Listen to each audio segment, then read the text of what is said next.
وجن social media پر کافی سارے اسلامی بھائی اس حوالے سے سوالات کر رہے ہیں جو آج کل خبروں میں آ رہے ہیں اور پوچھ رہے ہیں کہ یہ کیا ہے اور اس میں کتنی سچائی ہے شورا کے متعلق اور اس کے متعلق بارے میں آپ کیا فرماتے ہیں؟ بہت ساری باتیں تھی جو بالکل سر پیر کچھ بھی نہیں تھے اس کے، وہ اب بھی چل رہی ہوتی ہیں، سوالات کی لسٹیں چل رہی ہیں سوشل میڈیا کے پہ سوال دو کہ تم کھاتے کیا ہو، پیتے کیا ہو، پہنتے کیا ہو۔ یار آپ کے پاس جو اسکوٹر ہے، اگر کوئی سوال کرے کہ آپ کے پاس یہ اسکوٹر آئی کہاں سے، پیٹرول کہاں سے آتا ہے، تو آپ کو اچھا لگے گا۔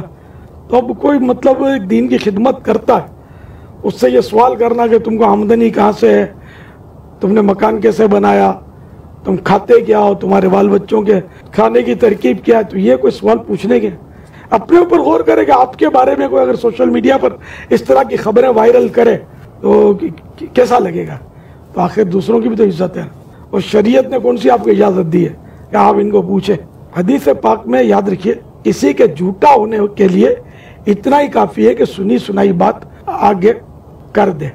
تو آج کل یہ سنی سنائی باتیں کہ ایک نے تہمت رکھی، اس نے اس کو ہاتھوں ہاتھ لیا اور اس میں کچھ تھوڑا سا ایڈیشن کیا، اس نے بڑھایا، اس کے پاس پہنچی، اس نے کچھ مرچ مسالہ لگایا اور ایک افواہ بنا دیتے ہیں۔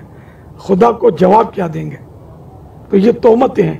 اللہ تعالیٰ سچی توبہ نصیب کرے اور اس میں توبہ کے تقاضے بھی پورے کرنے ہوں گے۔ جس کا دل دکھایا اس کو راضی کرنا ہوگا، اس سے معافی مانگنی ہوگی۔ یہ نہیں کہ سوشل میڈیا پر تو کسی کو بدنام کر دیا اور کان میں آگے کہہ دیا سوری، یہ طریقہ نہیں ہے۔ اب وہ اعلانی توبہ کرنی ہوگی۔ حدیث شریف ہے السر بالسر والعلانیۃ بالعلانیۃ، یہ تو اب لاکھوں کروڑوں تک اس طرح کے گناہ پہنچائے جا رہے ہیں سوشل میڈیا کے ذریعے ہر معاملے میں۔ کیا مذہبی آدمی ہو یا مذہبی نہ ہو، دنیا دار ہے، مذہبی نہیں بھی ہے، تو اس کی عزت اچھالنے کی بھی اجازت تو نہیں ہے نا۔ تو یہ جو کچھ ہو رہا ہے نا، یہ برا چرچا پھیلا جا رہا ہے، دین یعنی مسلمانوں میں ایک فتنہ برپا کیا جا رہا ہے۔ ان سب کو اللہ تبارک و تعالی کی خفیہ تدبیر سے ڈرنا چاہیے۔